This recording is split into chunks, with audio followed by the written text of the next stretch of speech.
electrify the election. But can we really make any predictions as to what difference it might make on polling day? Well, we certainly can't make any firm predictions. There's 4 weeks to go.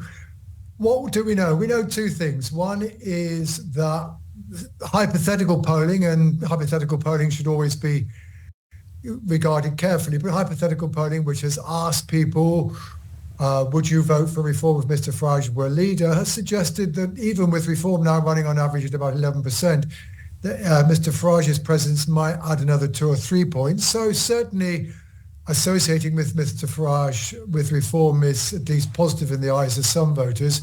The other thing we know, of course, is that he is a highly charismatic politician who is now going to land in the middle of an election campaign where charisma is rather in short supply.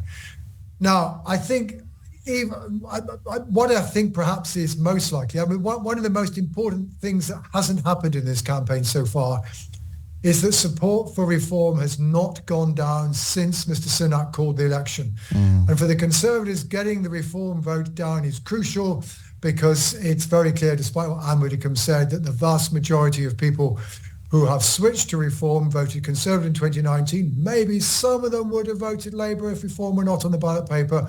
But actually, the evidence of the local elections was very, very clear. Where reform were on the ballot paper in the local elections, it was the Conservatives who suffered. So that already means that Mr. Farage is going into something which seems to be a steady ship.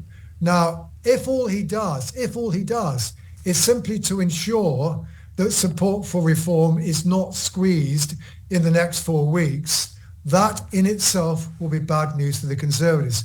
Not least because what we have to remember here, this is in a sense, for those of us who remember the election 5 years ago, this has a remarkable sense of reverse deja vu. 5 years ago, Nigel Farage announced he was pulling his Brexit Party candidates out of Conservative-held seats. And in the wake of that, support for the Brexit Party fell quite markedly, even in places where it was standing. Now he's doing the very opposite. And the problem for the Conservatives is that whatever share of the vote they get, that vote is above all going to rise most in Conservative-held seats simply because the baseline is zero because there wasn't a Brexit Party candidate there last time. And we can see the key message of YouGov's MRP polling. It was there in the local elections.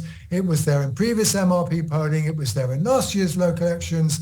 The Conservatives are losing support more heavily in places where they were previously strongest. And one of the reasons for that is indeed the fact that reform support, the rise in reform support, as compared with Brexit in 2019, is highest in Conservative-held seats. And what about his ambition to attract people who don't normally vote to vote in this election? Because that was a tactic that Vote Leave used in the Brexit referendum very successfully. I mean, I think there were a lot of academic studies show that 2.5–3 million people voted in that referendum that had never, ever voted before.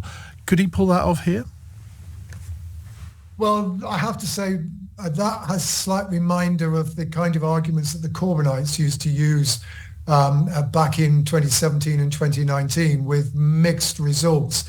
The honest truth is Mr. Farage actually has a ready market amongst people who voted in 2019. I mean, the crucial problem the Conservatives face is that they have lost more than half of the people who backed Leave not only in 2016 but in 2019 and who voted for Boris Johnson but are now not minded to vote for the party. And a lot of that support is literally going to reform. And I think the question is, Mr. Farage doesn't simply need to try to attract people who didn't vote, who frankly are probably less likely to be inclined to his message than just trying to erode yet further those people who are unhappy with the Conservatives, still believe in Brexit, concerned about immigration, and who perhaps with Mr. Farage at the helm may now regard voting for reform as a more attractive prospect. And just finally, the question which everyone wants to know the answer to, can he win Clacton? Well, I think that's the less important question, although, of course, if he wants to be leader for the next 5 years, he would find it useful to have a parliamentary berth. Not easy. Yes, Douglas Carswell won it. Yes, it's 72% Brexit vote back in 2016, one of the most pro-Brexit constituencies in the country. But it was also even, back in 2019, it was a 70% Conservative vote.